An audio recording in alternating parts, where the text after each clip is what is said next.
बजेटमध्ये पैसे आणायचे, वेगळ्या वेगळ्या योजनेतून पैसे आणायचे, काम न करता पैसे घेण्याची परंपरा पण मधल्या काळामध्ये या नांदेडमध्ये झाली.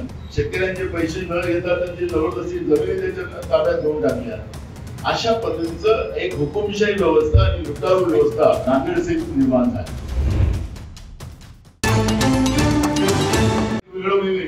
पाहिलं बजेटमध्ये पैसे आणायचे, वेगळ्या वेगळ्या योजनेतून पैसे आणायचे, काम न करता पैसे घेण्याची परंपरा पण मधल्या काळामध्ये या नांदेडमध्ये झाली.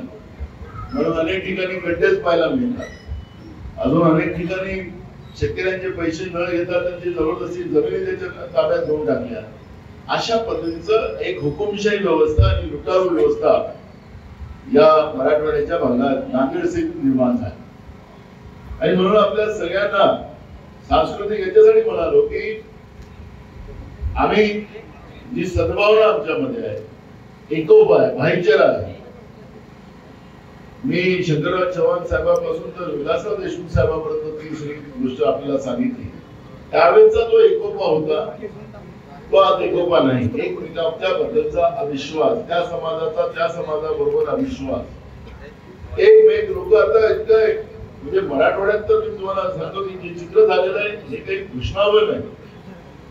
मोठ्या नेत्यांचं आणि ज्यांनी देशाला दिशा दिली अशी नेते या मराठवाड्यात जन्माला आली. त्याच मराठवाड्यामध्ये जे चित्र निर्माण होत आहे हे सगळे आमच्यासाठी शोभनीय नाही आणि घोषणावर पण नाही. मी आपल्याला एवढंच सांगतो या निमित्तानं की आपल्याला ती परंपरा जी शंकरराव चव्हाण साहेबांपासून तर विलासराव देशमुख साहेबांपर्यंत जी चालली ती परंपरा पुन्हा आपल्याला या मराठवाड्यात उभी करायची आहे. आणि त्यासाठी होतकरू चांगली मुलं खाली खाली बघा ज्याचा जो विजन आहे आणि पुढचा मराठवाडा आमचा उभं करण्याची क्षमता आहे अशा तरुणांना आणि अशा भोसीकर साहेब पण आले असे खाली बघा असे नेतृत्व आपल्याला यांच्या मार्गदर्शनाखाली उभं करायचं.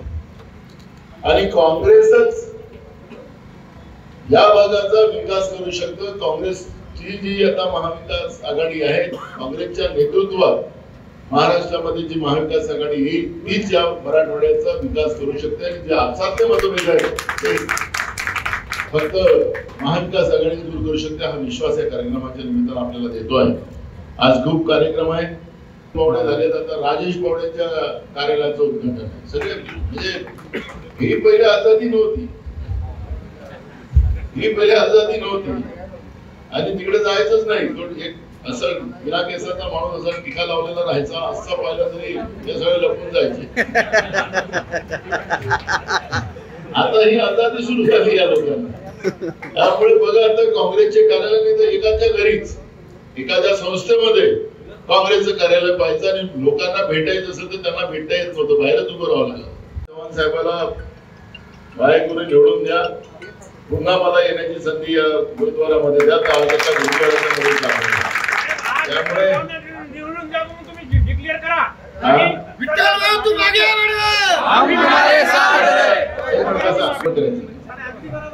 साहेब हे नाही अगदी बरोबर नाही.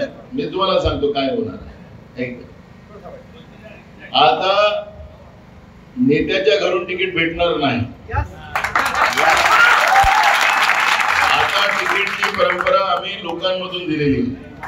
ज्या लोकांनी अर्ज केलेले आहे त्यांचं नाव लोकांच्या मधून सर्वे मध्ये आलं त्याला बघू नाही, सर्वे मध्ये बघू. मी तुम्हाला सांगतो लोकसभेमध्ये म्हणजे मागच्या नेत्यालाही सुद्धा आपलं तिकीट घ्यायसाठी दिल्लीला जावं लागत होतं. मी ज्या दिवशी अध्यक्ष झालो महाराष्ट्राचा काँग्रेसचा त्या दिवशी मी सांगितलं की लोकसभेचं तिकीट असो की आमदारकीचं असो की नगरपालिकेचं असो, महानगरपालिका असो, जिल्हा परिषद असो, सेक्टर या तिकीटा तुमच्या घरी पाठवायची व्यवस्था.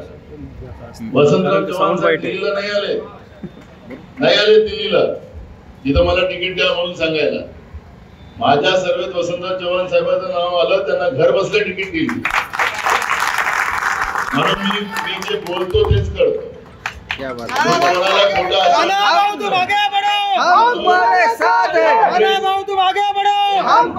साथ है। काँग्रेस हा लोकांचा पक्ष आहे, काँग्रेस हा तळागाळातला पक्ष आहे. काँग्रेस कोणत्या साठ्या भेटायचा नाही. काँग्रेस हा जनचळवळ आहे, लोकांचा पक्ष आहे आणि जो लोक ज्याला उमेदवारी सांगतील त्याला आम्ही तिकीट देऊ. मान्य काँग्रेस पक्षाचा विजय असो, काँग्रेस पक्षाचा विजय असो. विठ्ठल पवार साहेबांना त्यांच्या जनसंपर्क कार्यालयाच्या मनापासून शुभेच्छा देतो.